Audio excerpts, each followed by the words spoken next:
اللهم صل على سيدنا محمد يا رب صل وسلم دائما ابدا على حبيبك. اللہ تعالیٰ نے ارشاد فرمایا کہ کیا یہ پرندوں کی طرف نہیں دیکھتے کیسے صفوں کو اپنے پروں کو پھیلاتے ہیں اور کیسے اپنے پروں کو بند کر لیتے ہیں. اس پر میں نے کافی تفصیل میں بیان کیا تھا کہ بھائی یہ خود بخود نہیں ہو سکتا. ایسی آج تک کوئی بے جان مشین خود سے وجود میں نہیں آئی, جاندار مشینیں کیسے آ سکتی ہیں. پھر میں نے جمعے کے بیان میں ایک اور مثال دی تھی کہ ایسی مشینیں وجود میں آئی ہیں جن میں محبت بھی ہے, جو محبت بھی کرتی ہیں نفرت بھی کرتی ہیں. بھائی کبوتر 12 گھنٹے انڈے پہ بیٹھتا ہے اور اس کی مادہ بھی 12 گھنٹے انڈے پہ بیٹھتی ہے, پھر وہ انڈے سے چوزا نکلتا ہے تو وہ دونوں مل کے اپنے بچوں کو پالتے ہیں. یہ مشین خود سے وجود میں آ گئی اور اس میں محبت کرنے والا دل بھی فٹ ہو گیا. یہ بات کسی پاگل سے پاگل کی عقل میں بھی نہیں آئے گی. لیکن جو ایتھیس لوگ ہیں, اللہ کو نہ ماننے والے, وہ بڑا ظلم کرتے ہیں کہ اتنی بڑی نشانی دیکھ کر بھی اپنے بنانے والے کا انکار کر دیتے ہیں, بڑا ظلم کرتے ہیں. یہ خود آٹومیٹیکلی نہیں ہو سکتا بھائی. جو چیز آٹومیٹک ہے نا وہ بھی خود سے نہیں ہے. آٹومیٹک گاڑی ہے نا, خود ہی گیئر لگ رہا ہوتا ہے, تو کیا وہ آٹومیٹک ہیں؟ ان کو کسی نے سسٹم فٹ کیا ہے کہ آپ کو گیئر لگانے کی ضرورت ہے بھائی, نہیں ہے. اتنی اسپیڈ ہوگی تو خود بخود لگے گا. تو اس کا مطلب یہ تو خود سے ہے ہی نہیں. مینوئل شاید ڈنڈا خود سے آ کے فٹ ہو گیا ہو گیئر کا اس میں, لیکن آٹومیٹک گاڑی کا سسٹم اور پیچیدہ ہوتا ہے. یہ تو بالکل خود سے نہیں بنا. انسان جو ہے نا, ہماری باڈی, یہ مینوئل نہیں ہے, آٹومیٹک ہے. تو یہ تو خود سے بن ہی نہیں سکتی. آپ کہیں گے بھئی آٹومیٹک کیسے ہے, مینوئل کیوں نہیں ہے؟ مینوئل میں سب کام خود کرنے پڑتے ہیں نا یار. پھر وہ بس سمجھ مسئلہ خراب ہونا شروع ہو جاتا ہے. دیکھو میں ایک آپ کو بڑی دلچسپ بات بتاتا ہوں. میں ایتھیس کی واٹ لگاتا رہتا ہوں, لگاتا رہوں گا. پہلے عاملوں کے خلاف آیا تھا, آج کل تھوڑا ہاتھ ہلکا رکھا ہوا ہے عاملوں پہ, کیونکہ اب لوگ خود اویئرنیس پیدا ہو گئی ہے الحمدللہ لوگوں. اب لوگ خود ہی ان کو سمجھاتے رہتے ہیں بس کچھ بھی نہیں ہوگا. تو وجہ کیا ہے کہ جب تک اللہ نہیں آئے گا نا ہماری ڈکشنری میں, ہماری زندگی میں, تو کچھ بھی سمجھ میں نہیں آئے گا. یہ سب باتیں فضول لگیں گی. بد نظری سے بچنا, فحش فلمیں نہ دیکھنا ہے بھئی, عورت کو دیکھ کے نظر جھکا لینا, بالغ ہوتے ہی شادی جیسی حماقت کا کام کر لینا, پھر بچے پیدا ہونے دینا, اللہ پہ توکل کرنا, پھر ابا اماں کی خدمت کرنا, پھر رشتہ داری جوڑنے کی کوشش میں لگے رہنا کہ بھائی ناراض ہو گیا تو میں منا لوں, کوئی مسئلہ نہیں ہے, رشتہ داری جوڑنے کا اللہ نے حکم دیا ہے. تو یہ سارے کام خدا کے کہنے سے کر رہے ہیں, خدا کے وجود پر ہی پوری طرح اطمینان نہیں ہوگا تو یہ سارے کام فضول لگیں گے. یہی وجہ ہے کہ لبرل لوگوں کو مولویوں سے زیادہ فضول دنیا میں کوئی نہیں لگتا. ہائے ہائے ہائے, کیسے سمجھائیں بھائی. جو لبرل لوگ ہیں نا, زیادہ پڑھے لکھے, انہوں نے ہر چیز پڑھی ہوئی ہوتی ہے, فزکس پڑھی, کیمسٹری پڑھی, معیشت پڑھی, پتہ نہیں کیا کیا پڑھ لیا, اللہ کو پڑھا ہی نہیں انہوں نے. تو ان کو فزیشین بھی سمجھ میں آ رہا, تو جو میڈیکل ڈاکٹر ہوتا ہے نا, جو ڈاکٹر ہوتا ہے میڈیکل, وہ ڈاکٹر بھی سمجھ میں آ رہا ہوتا ہے ان کو, ایک سائنٹسٹ بھی سمجھ میں آ رہا ہوتا ہے, ان کو مولوی سمجھ میں آ ہی نہیں رہا ہوتا. کہہ نہیں پتہ نہیں کس قسم کی باتیں کرتے ہیں, قبر کی اور آسمان کے اوپر کی اور جنت دوزخ, مریں گے. ابے بھائی تو زندہ ہے, پہلے اس کا تو حل کرو مسائل. اور ان کو بھی سمجھ میں نہیں آ رہا ہوتا, اور عام مسلمانوں کو بھی سمجھ میں نہیں آ رہا ہوتا, اسی وجہ سے کہ وہ اسی سے متاثر ہے. سارا دن یونیورسٹیوں میں اسی قسم کے لوگوں سے واسطہ پڑتا ہے آپ کا. اللہ رسول کی بات ختم. سارا دن پڑھاتے رہیں گے, دنیا پڑھاتے رہیں گے. ٹھیک ہے, دنیا کو کس نے منع کیا پڑھنے سے؟ جس نے دنیا بنائی ہے اس کو بھی تو پڑھو نا. اس کو کس طرح سے پڑھتے ہیں, قرآن کا کیا حال کیا ہوا ہے. اس کو بس وہ مردوں کے اصال ثواب کے لیے پڑھا جا رہا ہے. یہ نازل ہوا تھا زندوں کے لیے ہیں. دیکھو جو مر گئے نا ان کے بارے میں قرآن کہہ رہا ہے تلک امۃ قد خلت. ابھی میں انسان کا بتاؤں گا, مینوئل ہے یہ آٹومیٹک, یہ میں نے مثال دی نا, بھول نہ جاؤں. جو مر گئے نا, مر گئے, ان کے بارے میں قرآن کہتا ہے تلک امۃ قد خلت, یہ قوم ہے جو گزر گئی, چھوڑ دو. دیکھو بنی اسرائیل کے واقعات اللہ نے قرآن میں سنائے. انہوں نے حضرت موسیٰ کو یوں ستایا, پھر ایسے کیا, پھر ایسے کیا. پھر اللہ نے ایک فرمایا کہ ایسا نہ ہو کہ کہیں یہ بنی اسرائیل میں الجھ کے رہ جائیں, اسی کو موضوع بحث بنا لیں. بنی اسرائیل ایسے تھے, انہوں نے موسیٰ علیہ السلام کو ستایا تھا, وہ گائے نہیں ذبح کی ان کمبختوں نے کوہ طور پہ موسیٰ علیہ السلام نے بلایا, اللہ کی آواز سن کے بھی کمبختوں نے انکار. ایسا نہ ہو ان کا ٹاپک یہی ہو.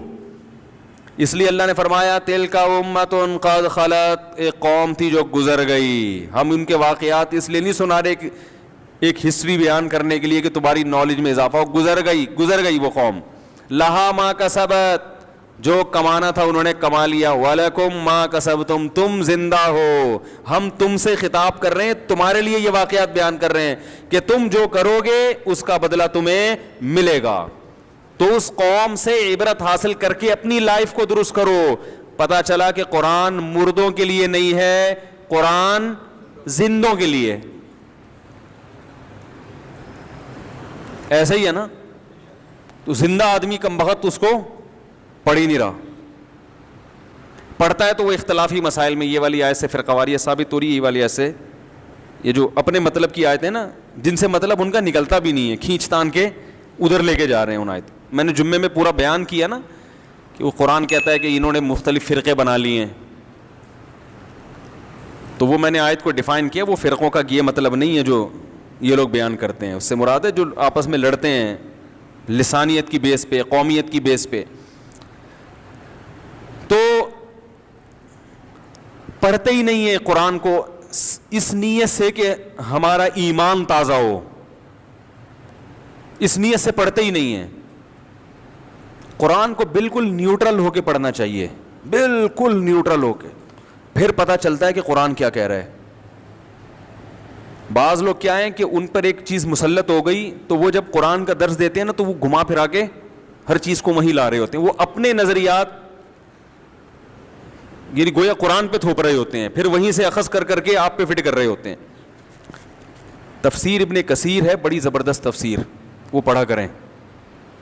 جس کا قرآن سمجھنے کا ارادہ ہو تو کیا پڑھیں, اردو ترجمہ بھی ملتا ہے, بڑی خاندانی تفسیر ہے. اردو میں بیان القرآن ہے مولانا اشرف علی تھانوی کی, لیکن اس کی اردو اتنی گاڑی ہے کہ وہ علماء کی سمجھ میں آتی ہے, عام آدمی کی سمجھ میں نہیں آئے گی.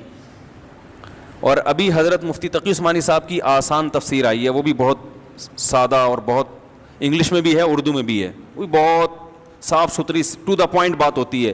ورنہ تفاسیر بھی بڑی عجیب عجیب لکھی گئی ہیں, الٹی سیدھی, اور اس میں جو لکھنے والا ہے وہ اپنے جو نظریات ہیں نا اس کو فروغ دینے کے لیے وہ ہر آیت کو اسی حساب سے گھسیٹ رہا ہوتا ہے. تو خیر میں عرض کر رہا تھا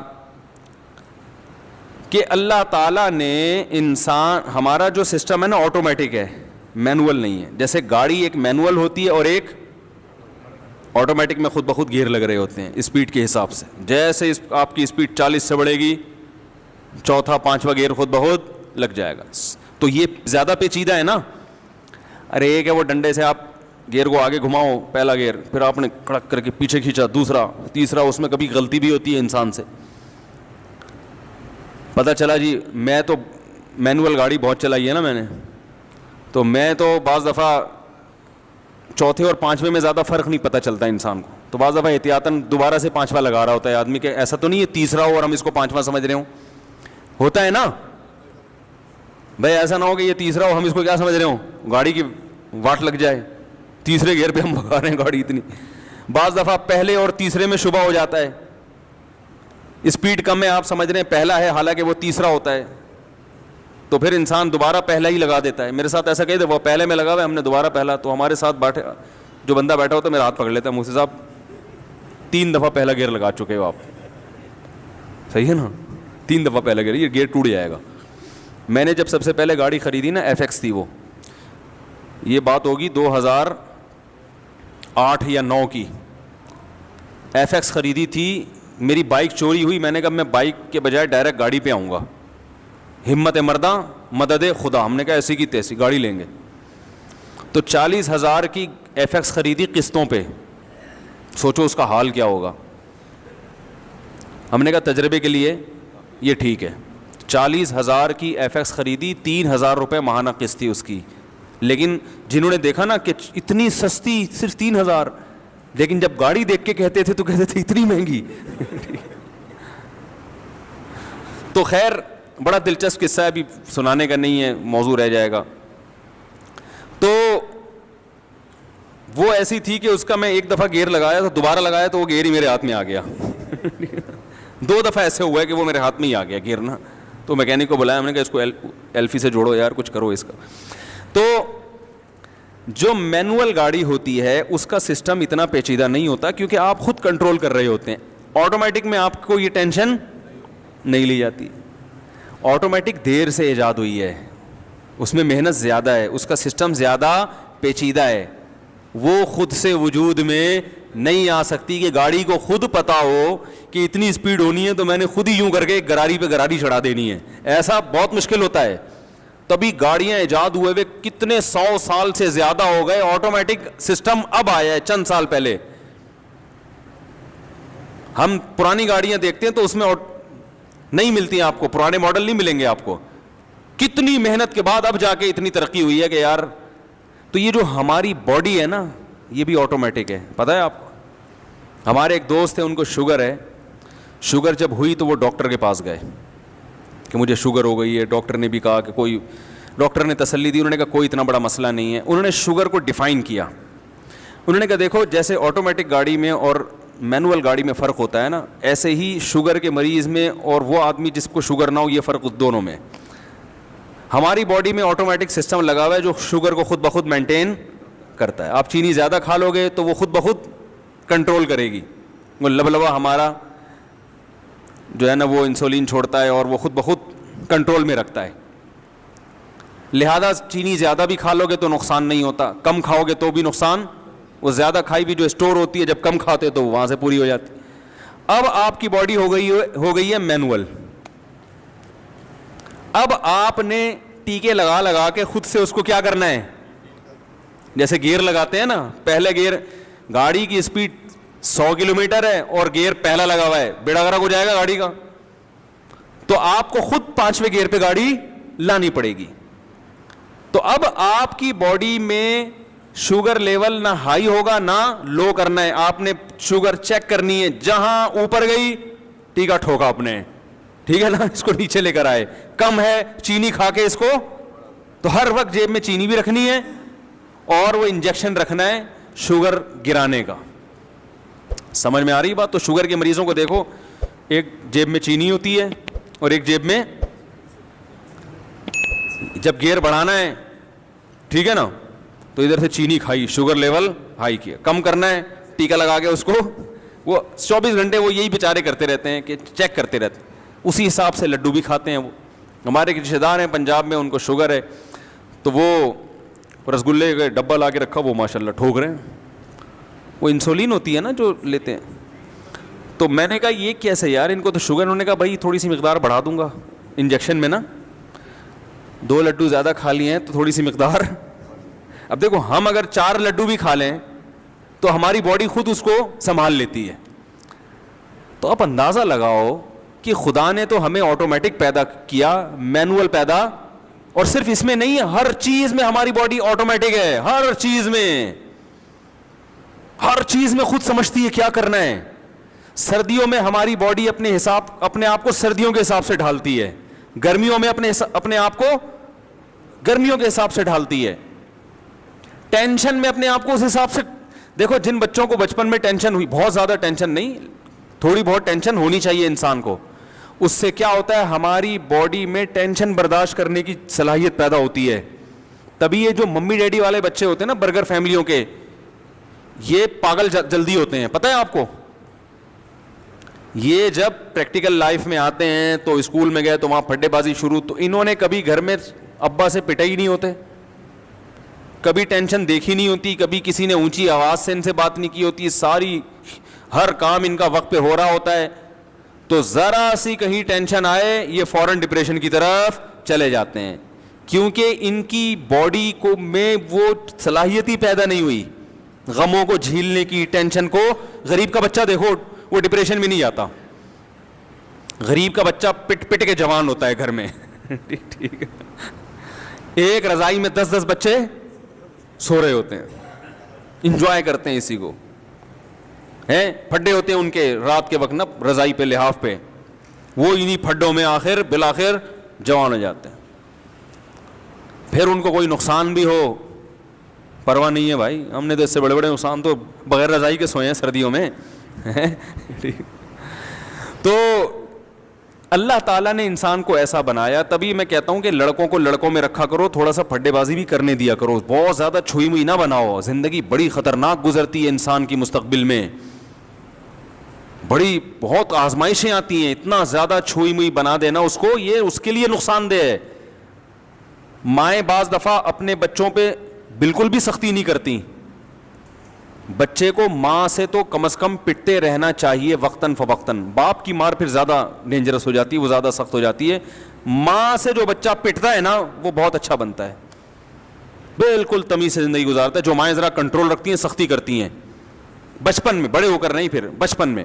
میں ایک گھر گیا, میں نے دیکھا چھوٹا بچہ 7 سال کا لڑکا جھاڑو لگا رہا ہے اور اس کو چھوٹا بھائی پوچھا لگا رہا ہے. بڑے میں نے کہا یہ کیا, ماں کا روب ہے. ماں نے بولا آج میری طبیعت خراب ہے چلو. وہ بیٹے کیا کر رہے ہیں, مجھے بڑی خوشی ہوئی. میں نے کہا یار یہ تو بڑی اچھی تربیت ہو رہی ہے نا. اب ساری زندگی تھوڑی پوچھا لگائیں گے, لیکن ایک بات ہے نا, گھر کو سنبھالنا آ گیا ان کو, ماں نے سختی کی ہوئی ہے. تو اللہ تعالیٰ نے ہمارے جسم کو آٹومیٹک بنایا, یہ ہر چیز میں اپنے آپ کو خود ہی اسی حساب سے کیا کرتا ہے, بیماریوں کے خلاف پہلے خود لڑتا ہے. کتنی بیماریاں ایسی ہیں جنہوں نے ہم پہ حملہ کیا مگر ہمیں پتہ بھی نہیں. یہ جو ڈینگی بیماری ہے نا, ڈینگی وائرس جو پھیلتا ہے, مچھروں نے تو ہم سب کو کاٹا ہوا ہے. جو ڈینگی مچھر ہے, آپ کیا سمجھتے ہیں آپ کو نہیں کاٹا ہوگا اس نے, بہت سے لوگوں کو کاٹا ہے. بیمار 1% ہوتے ہیں, 99% کیا ہوتے ہیں ان کی باڈی ریئیکٹ کرتی ہے, وہ دفاع میں لگ جاتی ہے.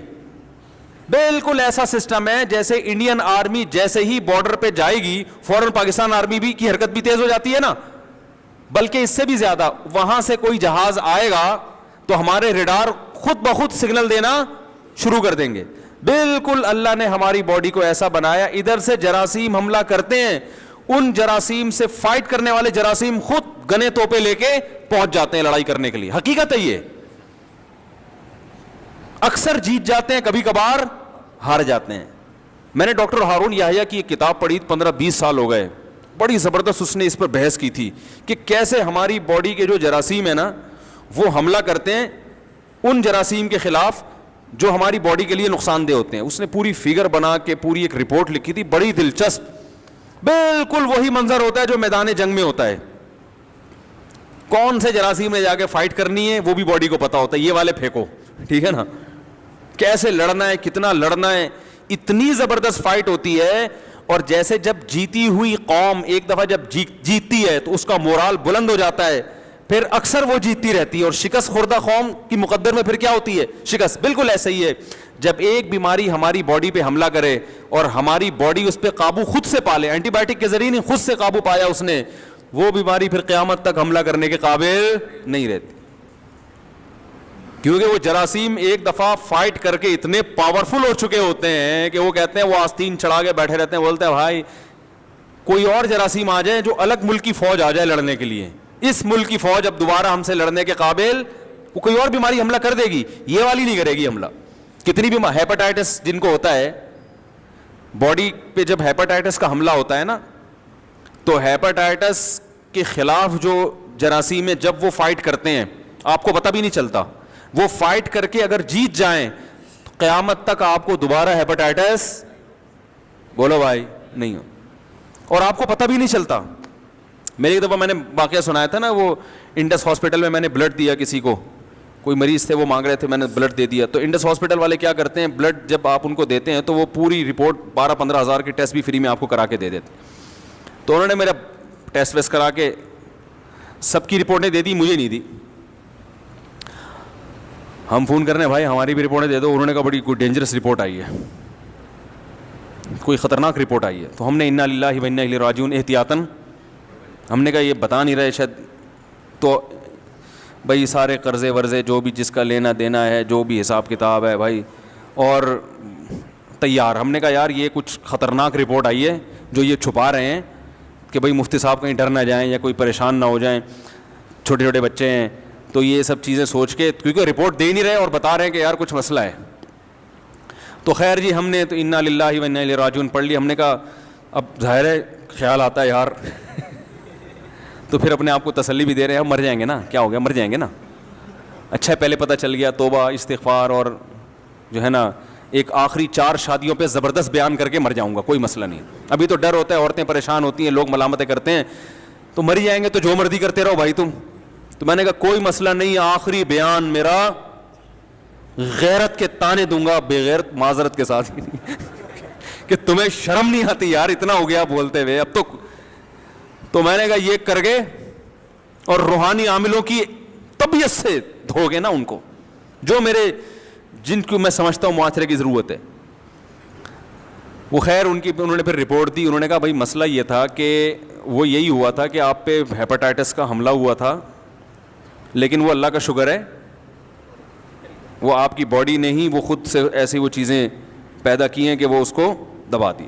انہوں نے کہا اب آپ کو مبارک ہو, انشاءاللہ آپ پہ ہیپاٹائٹس کا حملہ کبھی بھی انشاءاللہ نہیں ہوگا, آپ کی باڈی میں دفاع اتنا پیدا ہو گیا ہے کہ وہ آپ پہ نہیں ہوگا انشاءاللہ. تو کہہ رہے وہ یہ تھا ذرا ہمیں اس میں دیر لگ رہی تھی اس لیے.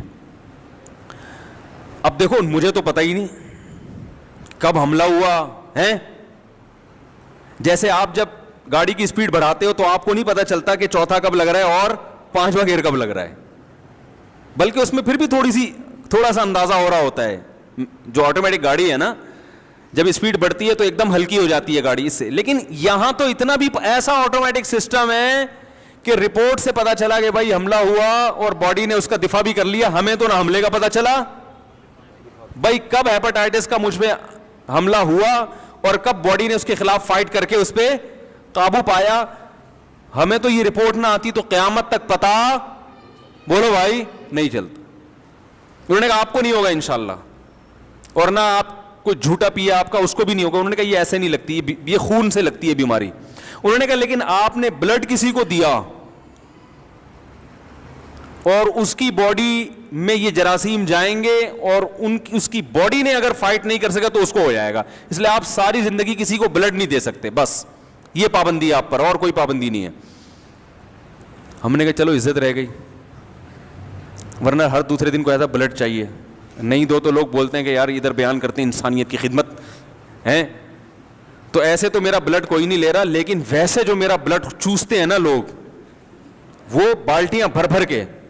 ابھی ایسے ہی عصر کے بعد ایک صاحب آئے ملنے کے لیے, وہ گئے ہیں, دوسرے آگے بیٹھ گئے, وہ ابھی گئے نہیں ہے, تیسرے آگے بیٹھ گئے. ابے بھائی کس کس سے کیسے ملے یار, آدمی اللہ کے بندو تھک جائے گا. اس طرح سے الحمدللہ چوس رہے ہیں خون. تو بھائی ایسا نہ ہو کہ لگ جائے کچھ, ٹھیک ہے نا, بددعا نہ لگ جائے کم از کم. تو میں جو اصل بات بیان کر رہا ہوں, ایسے بہت ساری چیزیں ہوں گی, آپ کے ساتھ بھی ہو سکتا ہے ہوا ہو, کوئی اور بیماری نے حملہ کیا ہو لیکن آپ کی باڈی اس پہ. تو وہ جو ڈاکٹر ہارون یحییٰ تھے نا, انہوں نے بڑی زبردست بات کی. انہوں نے کہا 24 گھنٹے جراثیم ہم پہ حملہ کر رہے ہیں, 24 گھنٹے, اور 24 گھنٹے ہماری باڈی کے جراثیم ان سے لڑ رہے ہیں, اور ایک محاذ پہ نہیں درجنوں محاذوں پہ لڑ رہے ہیں.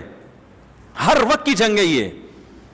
یہی وجہ ہے کہ جیسے ہی ہماری ڈیتھ ہوتی ہے فوراً ہماری باڈی سڑنا شروع. کیوں؟ اس لیے کہ اب جب باہر کے جراثیم حملہ کرتے ہیں تو اندر کے جراثیم حملہ کرنے کے قابل نہیں رہتے. 24 گھنٹے میں لاش سے سڑی ہوئی بدبو آنا شروع ہو جاتی ہے.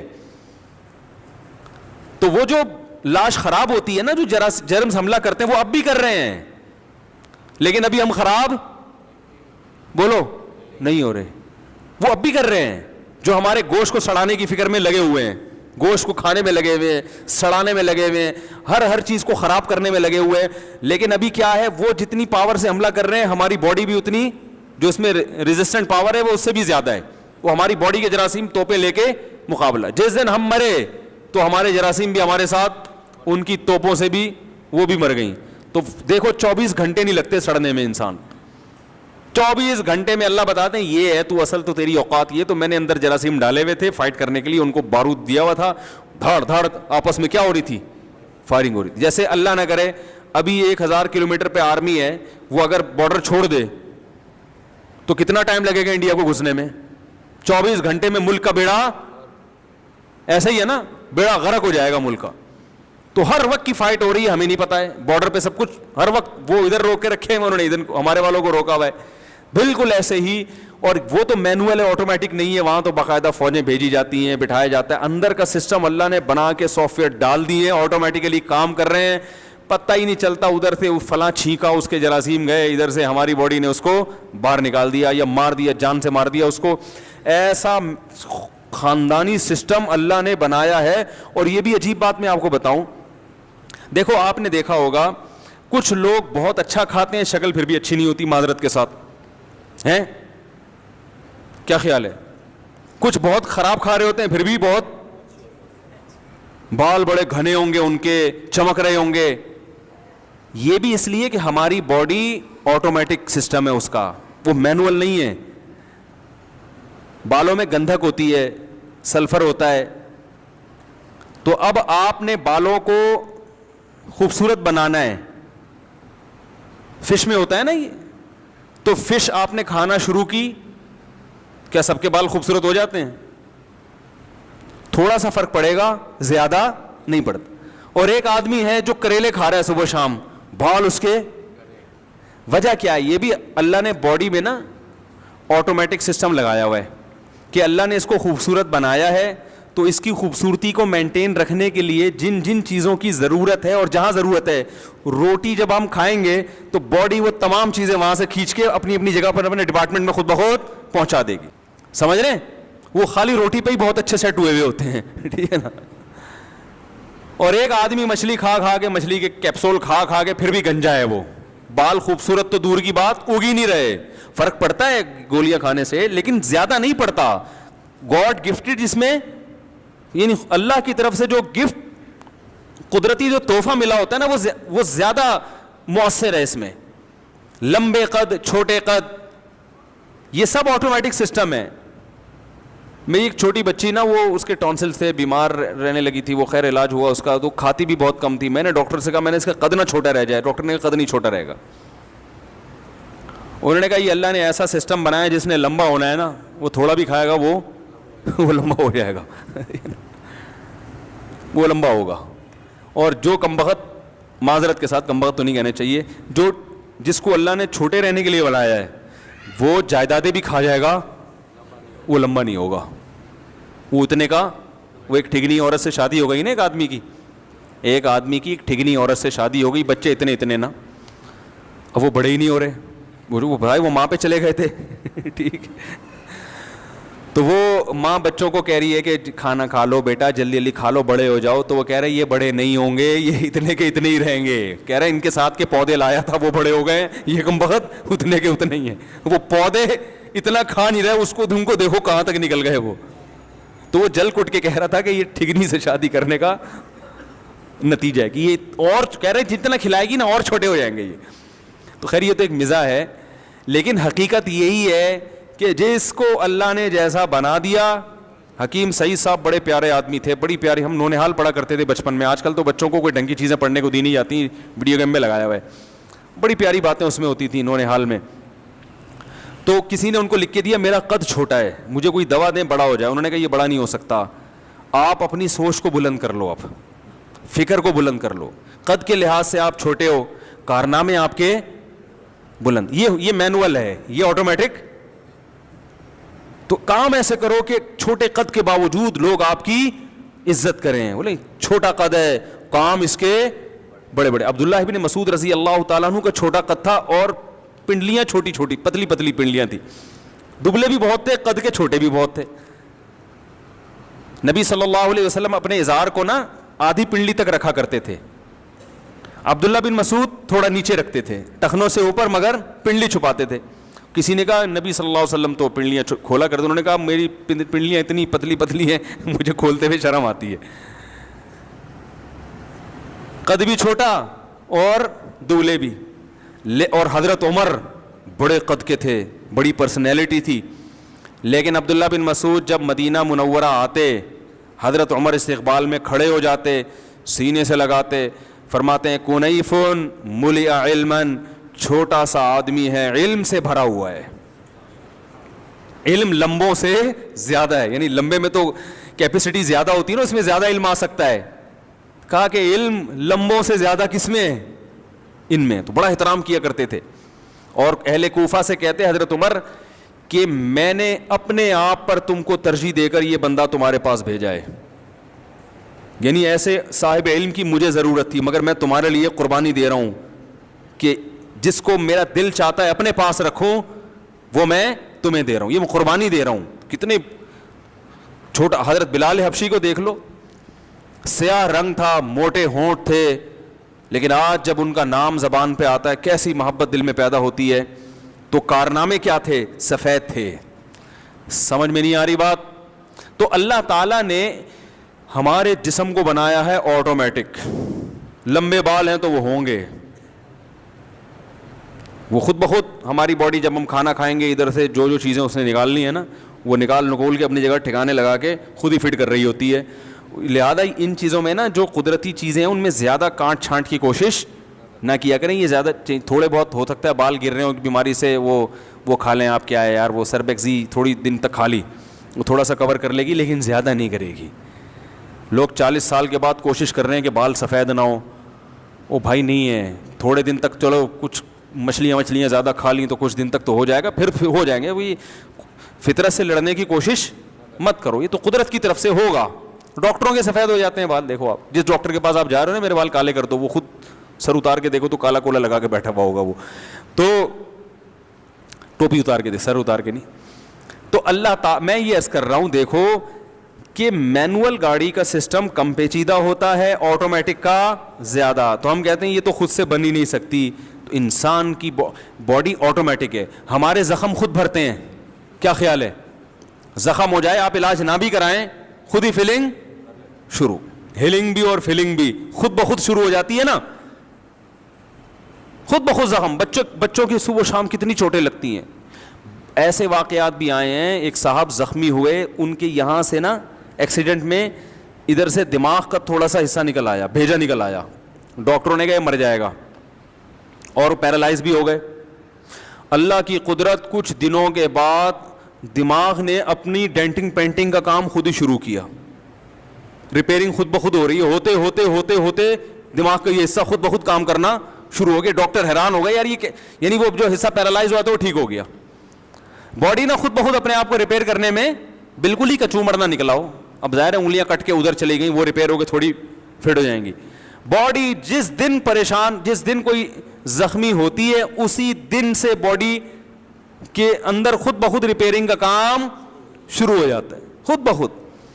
تو کیسا اللہ کا نظام ہے. بچہ پیدا ہوتا ہے ماں کی چھاتیوں میں آٹومیٹک دودھ آ جاتا ہے. تو بھائی یہ خود سے نہیں ہو سکتا. کیا خیال ہے بھائی؟ یہ خود بخود نہیں ہو سکتا, یہ ناممکن ہے.